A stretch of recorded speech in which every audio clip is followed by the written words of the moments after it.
Bien, el título de hoy es Sorprendentemente y vamos a hablar de como una especie de sorpresa.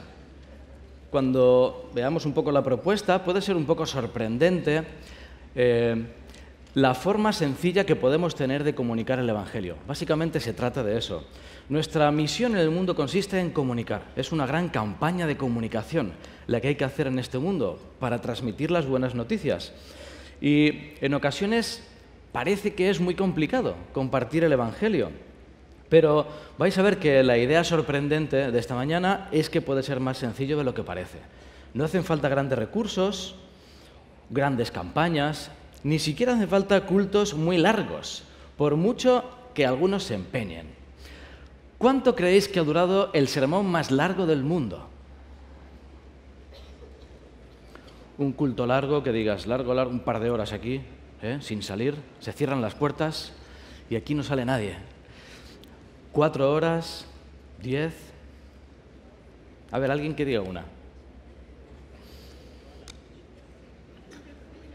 Un día entero. Fijaos, el sermón más largo del mundo, este de aquí, ocurrió en Florida. Este pastor, Zach Sandler, predicó un sermón durante 53 horas y 18 minutos en 2014 frente a 400 personas que entiendo yo que iban rotando. Muchas personas lo vieron por internet y lo que hacía era, hizo una especie de comentario desde el Génesis hasta Apocalipsis sin parar y solo paraba 5 minutos cada hora. Me imagino que iba al baño, volvía y continuaba, entonces se consideró el sermón más largo del mundo. Lo curioso es que no empezó igual que terminó, ¿verdad? Si lo vemos ahí al terminar, está el pobre, ya no podía, era como mirando el reloj, por favor, que termine ya esto. En realidad, escuché parte del sermón, un ratito, no estuve las 53 horas, y es un comentario a la Biblia, pues bastante interesante, sobre todo al principio, pero la realidad es que no hace falta mucha extensión para contar una idea. Hubo una vez una persona que transmitió una historia con solo 6 palabras. Seguro que alguno conoce el ejemplo. Se atribuye a Ernest Hemingway la llamada novela más corta de la historia. La novela más corta de la historia. Fueron 6 palabras y fueron las siguientes. Ya traducido al español también son 6. Vendo zapatos de bebé nunca usados. Qué triste, ¿no? Vendo zapatos de bebé nunca usados. En inglés es for sale, baby shoes, never worn. En solo 6 palabras consiguió, quien quiera que fuese, transmitir la desolación de una persona o una familia que había hecho los preparativos quizá para la llegada de un bebé y quizá alguno ha tenido la desgracia de vivir algo así y que el bebé no llegase o llega y muere pronto y espera no tener más bebé, así que, ¿sabes qué? Lo vendo. Es fascinante la capacidad que tiene el ser humano de comunicar una idea. Fascinante, de cualquier forma, pero sabéis, se puede hacer aún más corto y eso sí que va a resultar sorprendente, menos de 6 palabras. En una ocasión el sermón tuvo una única palabra y quiero contaros esta historia que quizá alguno ya conoce. Ocurrió hace algunos años en el barrio de Sydney, en un barrio de Sydney, en Australia, que empezaron a descubrir a comienzos de los años 30 del siglo pasado que alguien pintaba con tiza en las calles una sola palabra y escribía la palabra eternity. Así que empezaron a ver esta palabra escrita en la calle y avanzaba en la siguiente calle y también, y en el barrio siguiente también. Cada 200 o 300 metros aparecía esta palabra. Quien lo escribía era tan cuidadoso que nadie sabía quién era. Lo hacía por la mañana o por la noche y la gente se empezó a plantear, bueno, ¿quién es el de la palabra eternity? Durante años duró este fenómeno e incluso se creó una sección fija en el periódico local donde la gente escribía cartas con hipótesis de quién podría ser. Cartas al director diciendo, a ver, el señor Eternity creo que es este, creo que es el otro. Pasaron muchos años, bastantes, hasta que el misterio finalmente se resolvió, concretamente en 1956. ¿Cuándo se descubrió la verdadera identidad del autor de la palabra eternity? Ocurrió cuando un pastor bautista vio a un señor pequeñito que escribía y se marchaba, pero consiguió identificarlo. El señor que escribía era Arthur Stace. Arthur Stace Era un miembro de la comunidad que le ayudaba a limpiar la iglesia. Nos cuenta la historia, la descripción de este hombre. Era un hombrecito encorvado, tuerto, de pelo níveo, que apenas medía 1,5 metros de estatura. Algo retraído, pero de trato cortés, siempre vestía el mismo traje cruzado azul, con el nudo de la corbata bien atado, y se colocaba un sombrero de fieltro. Este señor Arthur había nacido en 1884 en un barrio pobre de Sídney. Sus padres fueron alcohólicos. Y no solo sus padres, sino él y todos sus hermanos. Su familia estuvo mucho tiempo en la cárcel. Iban entrando, iban saliendo, así que finalmente su familia perdió la custodia del niño y cuando tenía 12 años formó parte de la custodia del Estado. Casi no recibió educación y a los 14 años consiguió su primer trabajo en una mina de carbón. Todo lo que ganaba lo gastaba en alcohol. Él llegó a decir que en estos años, en vez de beber leche, bebía alcohol. Imaginaos. Lo metieron en la cárcel un año después, con 15 años, por primera vez. Y en sus propias palabras, cuando escribe su autobiografía, nos dice que siempre supo que estaba destinado al fracaso. Desde entonces, cuando no estaba en la cárcel, trabajaba con sus hermanas en un burdel regentado por sus hermanas o simplemente robaba por las calles para sobrevivir. En la Primera Guerra Mundial se alistó en el ejército y fue a combatir con el 19 Batallón en Francia, donde perdió la visión de un ojo. Así que volvió finalmente a Sídney y allí llegó a abusar de nuevo tanto del alcohol que casi lo metieron en un manicomio. Todo cambió en la década de los 30. Un día entró a una iglesia luterana buscando algo de comida y allí descubrió el mensaje que estaba dando el pastor. Se sintió impactado por el Espíritu Santo, así que salió y ese mismo día nos cuenta Arthur que dejó de ser alcohólico. Ese mismo día. Un día en una serie de conferencias, el pastor empezó a decir la siguiente frase: ojalá pudiera gritar la palabra eternidad por todas las calles de Sídney, porque finalmente es el lugar donde vamos a pasar el resto de nuestra vida. ¿Quién me diera poder gritar eternidad por las calles de Sídney? Bueno, pues nos cuenta la historia que Arthur salió de la iglesia y tenía una tiza. ¿Se dice tiza aquí también? Una tiza en el bolsillo, así que escribió la palabra eternity en el suelo. Lo curioso es que este señor casi no sabía ni escribir. Nos dice que no sabía casi ni escribir su nombre, no sabía deletrear la palabra, pero la escribió y la escribió de forma preciosa. Él mismo se sorprendió, como, pues qué bien me ha quedado, ¿eh? Así que sintió que eso era un llamado de Dios a escribir esa palabra por todas las calles de la ciudad. Desde ese día se empezó a levantar todas las mañanas a las 4 de la mañana. Oraba durante 1 hora antes de salir a las calles que el Señor le decía y en ellas escribía en la acera y en las paredes de vez en cuando la palabra eternity, invitando a la gente a despertar hacia la verdad trascendente del futuro que nos esperaba. Nos cuenta que la llegó a escribir casi 500.000 veces en toda su vida. Arthur murió en 1967 a los 83 años y el ayuntamiento, cuando comenzó a conocer su historia, 10 años después le dedicó una placa que hoy en día aparece allí en la ciudad de Sídney, incrustada en el asfalto con la misma tipografía que él usó durante tantos años, invitando a Sídney a pensar en la eternidad. Pero ahí no termina la historia. Esta historia de Eternity trascendió tanto que quedó vinculada para siempre la palabra con la ciudad de Sídney. Y cuando llegó el año 2000, se hicieron unas celebraciones por todo lo alto. Era el cambio de año, cambio de siglo, cambio de milenio. Hicieron un montaje de más de 7 millones de dólares con fuegos artificiales que vieron miles de millones de personas en todo el mundo y en un momento, cuando comenzó el año, quizá alguno lo recuerda, se iluminó la palabra eternity en el puente de la ciudad. Pero no quedó ahí. Ese mismo año fue la inauguración de los Juegos Olímpicos en Sídney.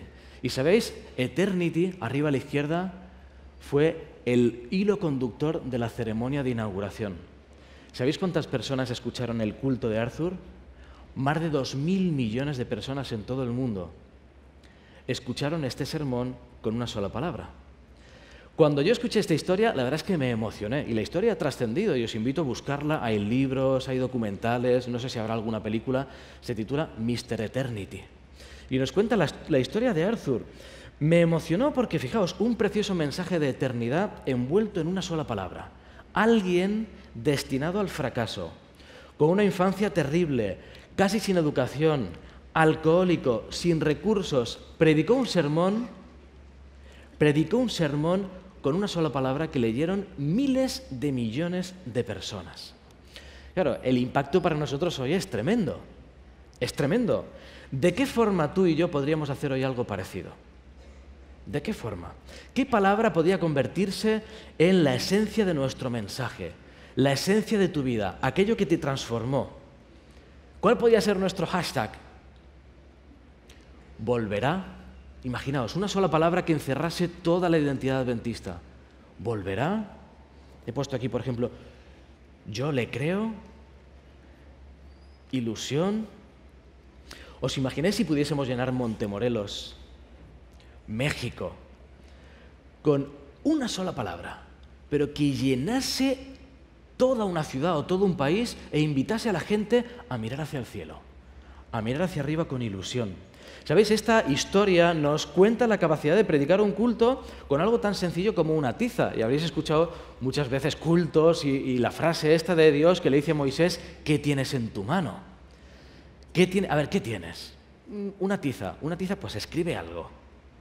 2.000 millones de personas leyeron la palabra que escribió. La idea es qué puedes hacer tú independientemente de tu educación, de tu familia. Hoy nos quedamos sin excusas. ¿Qué tienes en la mano? ¿Un celu? ¿Un teléfono? ¿Una compu? ¿Un lápiz? ¿Un papel? ¿Un algo? Hoy en día podemos literalmente convertir en trending topic algo que se nos haya ocurrido y que pueda ser de bendición. Pero quiero lanzaros un desafío aún mayor. ¿Sabéis? Me encanta comprimir las cosas en 2 minutos, en 6 palabras, en una palabra. ¿Y si intentáramos predicar un sermón sin una palabra? Ni siquiera una palabra, simplemente con una mirada. Es la propuesta de esta mañana. ¿A qué me refiero? ¿Qué transmiten tus ojos? ¿Qué transmite tu mirada? La mirada, el reflejo del alma, cuando miras a alguien. La mirada es muy expresiva. De hecho, en algunas ocasiones habéis visto cuando tratan de no identificar a alguien, ¿habéis visto? Alguna entrevista, le ponen un cuadradito en el ojo y digo, pues si se ve igual, si es Manolo, ¿eh? Si lo conociésemos, podríamos ver que es Manolo, pero no, se supone que no. Bueno, vale, pues no lo entiendo, ¿eh? No sé quién es. O Clark Kent, ¿verdad? Con las gafas, cambia las gafas y cambia todo. ¡Oh! ¿Dónde estás? ¿Superman? Simplemente, sin la mirada es como que se pierde la identidad del ser humano, se pierde un montón de mensaje que transmitimos con lo que somos. El texto que hemos leído antes nos habla, en Mateo 6, la lámpara del cuerpo es el ojo. Así que si tu ojo es bueno, todo tu cuerpo estará lleno de luz. Pero ¿y si tu ojo es maligno? Todo tu cuerpo estará en tinieblas. Así que si la luz que hay en ti es tinieblas, ¿cuántas no serán las mismas tinieblas? Aquí nos habla de algo interactivo, ¿verdad? Por un lado, la forma, lo que miramos afecta a lo que somos. Esto es obvio. De lo que se alimenta las avenidas del alma nos nutre nuestro corazón. Pero también hay un efecto inverso. Nuestra forma de mirar es capaz de transmitir lo que hay en nuestro interior. Y de alguna forma estamos programados para responder ante la mirada. Es muy impactante la mirada de alguien ya desde que somos niños. Fijaos en el siguiente vídeo que nos habla la importancia que tiene la mirada ya en los bebés. De la madre en este caso.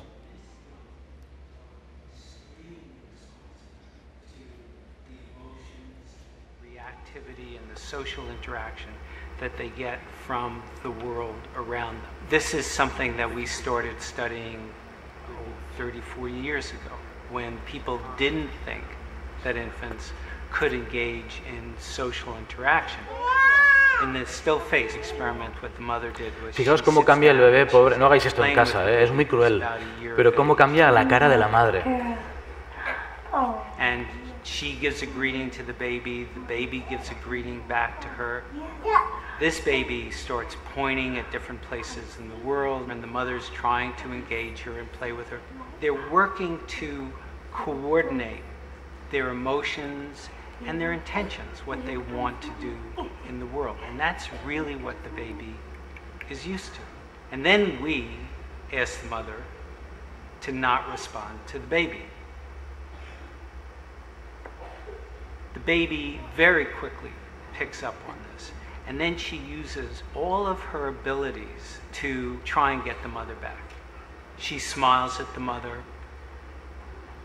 She points because she's used to the mother looking where she points. Pobrecito. The baby puts both hands up in front of her and says, "What's happening here?" She makes that screechy sound at the mother, like, "Come on, why aren't we doing this?" Even in this 2 minutes when they don't get the normal reaction, they react with negative emotions, they turn away, they feel the stress of it, they actually may lose control of their posture because of the stress that they're experiencing.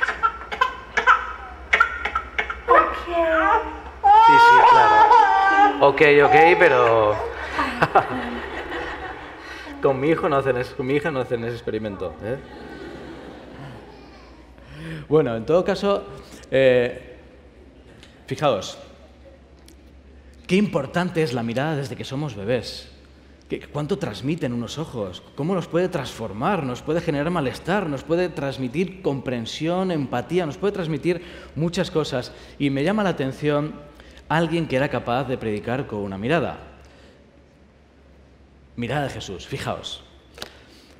Fijaos cómo describe el deseo de todas las gentes. ¿Qué transmitía Jesús cuando miraba a la gente? Al mirarle la gente vio un rostro donde la compasión divina se aunaba con la conciencia de poder. Toda mirada de sus ojos, todo rasgo de su semblante estaba señalado por la humildad y expresaba un amor indecible. Parecía rodeado por una atmósfera de influencia espiritual. Me encanta esta descripción de la mirada de Jesús. Y ¿sabéis? Hubo una ocasión en la que esta mirada fue tremenda. Fue la mirada del perdón que le dirigió a Pedro. Conocemos la historia. Pedro había traicionado a Jesús 3 veces, nada más y nada menos. Se intentó camuflar, lo reconocieron. ¿Tú eres de los amigos de Jesús? Que no. Y la segunda, que no. Y nos dice el deseado de todas las gentes que la tercera vez, para convencer de que no era amigo de Jesús, soltó todo el repertorio de insultos, juramentos y palabrejas de Galilea que sabía. Una serie de maldiciones y juramentos para demostrar que no era amigo de Jesús. Se acordó de la familia de todos los del patio, y empezó allí a soltar a discreción. ¿Te ha quedado claro? Fijaos, De repente, después de negarle 3 veces, cantó el gallo por segunda vez y imaginemos la escena. Suelta todo lo que lleva dentro Pedro, canta el gallo y mira a Jesús. Y, oh sorpresa, Jesús lo está mirando. Esto es otra de estas imágenes a cámara lenta, Está soltando y Pedro mira y Jesús lo está mirando. Separa el tiempo. ¿Cómo era la mirada de Jesús? Dicho de otra forma, ¿cómo hubiésemos mirado nosotros?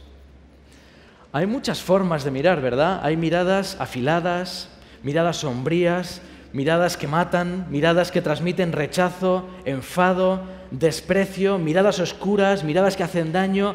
Yo hubiese intentado todas a la vez, La mirada ahí de, pero Pedro, ¿cómo me haces esto? En cambio, fijaos que se encontró Pedro.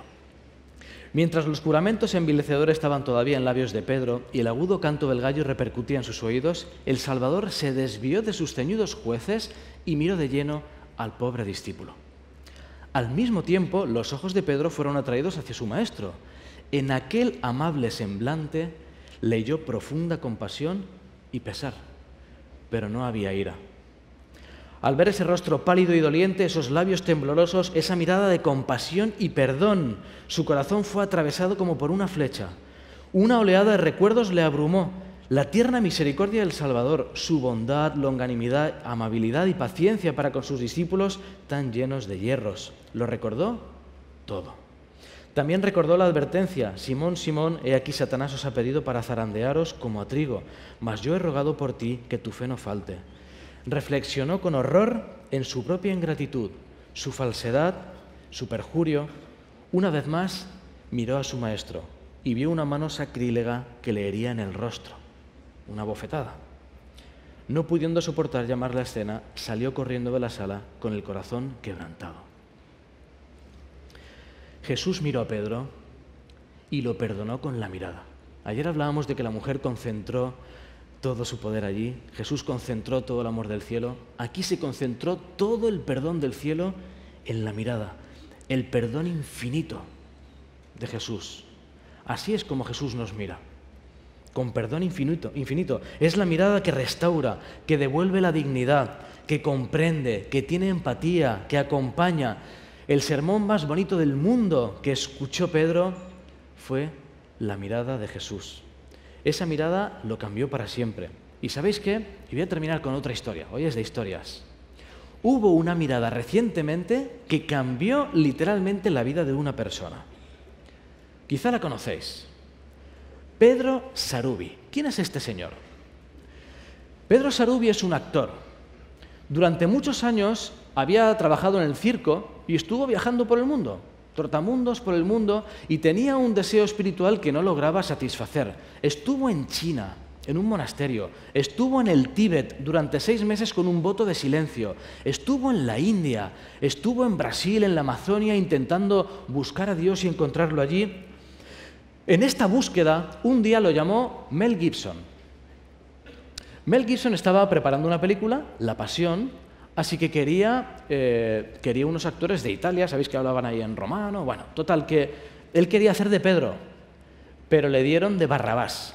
Fue como, vaya, yo quería Pedro, ¿eh? Pero bueno, estuvo hablando con Mel Gibson y le dijo algo muy curioso. Mel Gibson le dijo, mira, vas a tener una única escena, pero esta escena es muy importante, así que quiero que hagas algo. No mires, ni veas, ni hables con el actor que hace de Jesús hasta que grabes la escena.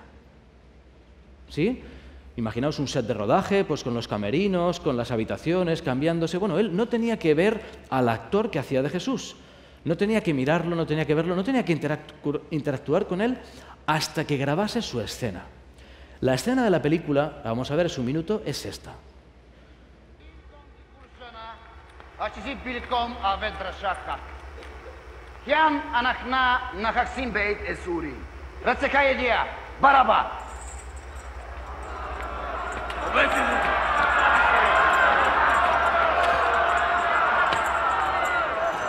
Estamos viendo en directo la primera vez que el actor vio al otro actor.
Ese es el momento. Pedro, que es Barrabás, mira a Jesús y ocurrió algo increíble. Fijaos lo que dice él. Cuando nuestros ojos se cruzaron, sentí una especie de corriente. Era como si mirase de verdad a Jesús. Nunca me había pasado una cosa parecida en todos mis años de carrera. Veía al propio Jesús. Al mirarme, sus ojos no tenían odio ni resentimiento conmigo, solo misericordia y amor. ¿Sabéis lo que ocurrió? Se convirtió. Después de esa mirada, este hombre se convirtió al cristianismo, grabando la película. Fijaos el libro. Escribió un libro que se titula De Barrabás a Jesús, convertido por una mirada. Una historia moderna, y podéis investigarla también. Convertido por una mirada. ¿Sabéis? Tus ojos serán lo más parecido a Jesús que muchas personas encuentren en este mundo. Tus ojos serán lo más parecido a Jesús que muchas personas se encuentren en este mundo. ¿Cómo vamos a mirar a los demás? ¿Seremos capaces de transmitir como Jesús todo el amor del cielo en una mirada? El mensaje sorprendente de esta mañana, que no lo es tanto, es por tanto que no hacen falta largos cultos para transmitir la esencia del Evangelio. Hay mucho por investigar en la Biblia y hay tiempo para seminarios, para talleres, para clases, para un estudio concienzudo, para sacar jugo de cada uno de los versículos de la Biblia.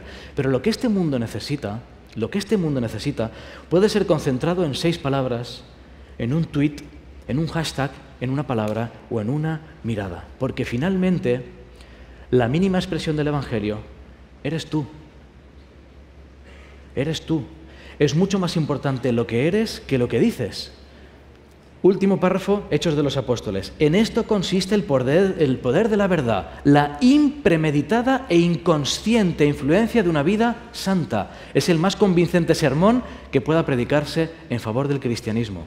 Puede ser que los argumentos, por irrebatibles que sean, no provoquen más que oposición, pero un ejemplo piadoso entraña fuerza irresistible. Ojalá, queridos amigos, los adventistas fuésemos conocidos no solo por nuestra forma de comer, no solo por nuestra forma de vestir, no solo por nuestra forma de hablar, sino por nuestra forma de mirar a los demás. Ojalá podamos, tú y yo, desde hoy en adelante, reproducir la mirada de Jesús en todos los que nos rodeen, una mirada de simpatía, una mirada que no juzgue, una mirada de aceptación, una mirada llena de esperanza, una mirada de entusiasmo, una mirada de ánimo, que transmitamos todo lo que somos con nuestra mirada. Ánimo, ten fe. En definitiva, todo se reduce, como estamos viendo esta semana, a parecerse cada día un poquito más a Jesús. Ese será tu mejor sermón. Que Dios te bendiga.